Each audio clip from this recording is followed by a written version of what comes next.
Assalamualaikum warahmatullahi wabarakatuh. Kembali lagi dalam Ispunyo Channel. Untuk hari ini kita akan review ada satu produk yang baru saja dikirimkan oleh Zahra Inspire, iaitu Hako Mini. Walaupun dia sudah keluar di Shopee sudah sekian lama, tapi aku baru berkesempatan untuk menggunakan Hako Mini made in China. Dan SoC dia menggunakan Amlogic S905Y4 Android 11 up to 4K 60fps. Tapi ada yang mengatakan bukan kepada Dolby Atmos lah, macam Dolby biasa saja, Dolby digital. Seterusnya dia adalah jenis Widevine, player ready, dan juga menggunakan 12 volt 1 ampere sahaja guys. Jom kita unboxing apa yang korang akan dapat di dalamnya. Iaitu macam biasa, korang dapat ada bateri GP Supercell. Seterusnya kepada dia punya TV box. Nah, TV box ini this is 4K 32GB, dan korang ada bahagian LAN juga. Ada bahagian LAN, bahagian HDMI, bahagian power. Seterusnya bahagian tepi ni mungkin dia punya infrared, dan bahagian tepi ni ada SD card juga, USB dan USB juga. Mungkin penggunaan USB 2.0 ataupun 3.0, serta ada reset button. Seterusnya apa lagi ada di dalamnya? Kita tengok siapa yang kena. Ini merupakan dia punya standard 2 pin untuk power. Seterusnya ada HDMI dan juga remote yang Chomels ini guys. This is your remote yang ada YouTube, Netflix, Prime Video and Disney Plus. So dia complete lah remote dia, walaupun kecil tapi sangat comel untuk digunakan. Dan dari segi button dia tu memang mudah untuk ditekan, senang untuk digunakan. Seterusnya kita tengok lagi apa lagi yang korang akan dapat. Macam ini manual book, ini standard lah yang korang akan dapat. Ini TV box korang guys, Hako Mini Android TV. So mari kita tengok di dalamnya apa yang disediakan. Dari segi desain macam biasalah, kalau TV box ni menggunakan plastik saja, tiada menggunakan metal ke apa, memang mustahil guna metal. So mari kita tengok di dalamnya.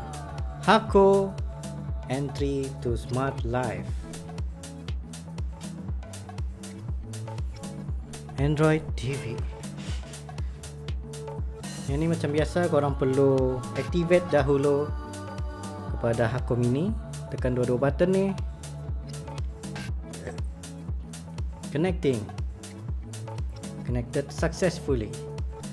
Pilih US.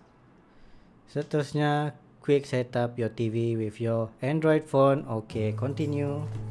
Ini merupakan standard kepada Android TV punya OS operating system, ataupun dipanggil sebagai dia punya interface standard kepada Android TV. Seterusnya dia ada button-button sini yang korang boleh select directly, seperti YouTube, Netflix, Prime Video, Disney Plus. Korang just tekan kepada Netflix, terus dia akan buka kepada Netflix. Dan contohnya macam korang ingin buka kepada movie ini, korang just klik. Dan untuk pengetahuan, yang ini dia tulis sebagai HD sahaja disebabkan aku punya capture card ini hanya mampu untuk capture sehingga 1080p saja, bukan kepada 4K. Kalau 4K dia akan detect directly kepada 4K.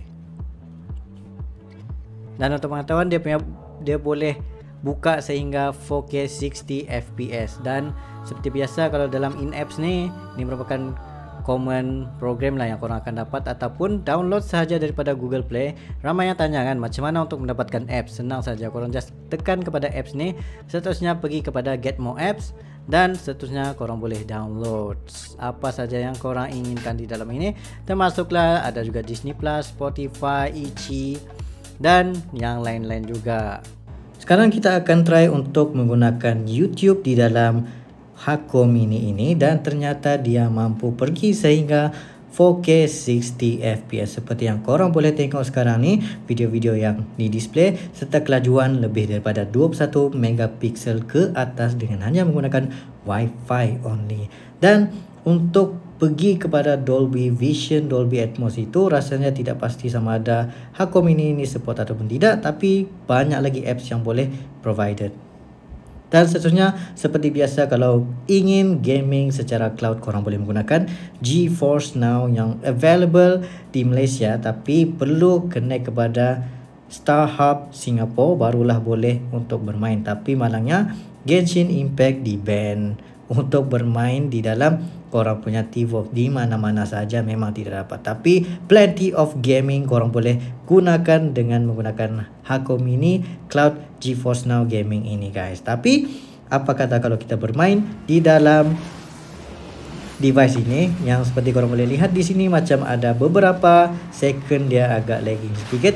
Sekiranya animation dia banyak producing menyebabkan dia lagging sedikit ataupun buffering begitu untuk bermain game seperti Asphalt 9 yang aku sedang main ini guys.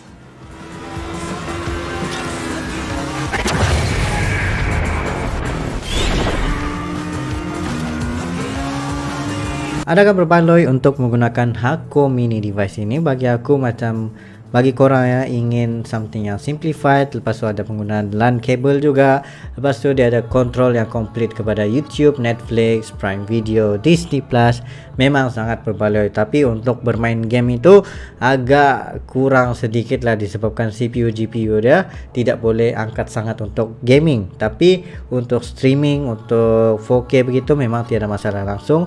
Cuma dia tidak support kepada Dolby Vision, Dolby Atmos kalau tidak silap. Jadi macam ada agak kekurangan di situ. Cuma kelebihan dia ialah tentang penggunaan SD card dan juga USB serta LAN port yang memudahkan korang untuk connect kepada Hako Mini ini. Sekiranya korang ingin mendapatkan Hako Mini ini, korang boleh pergi Zara Enterprise di link down below.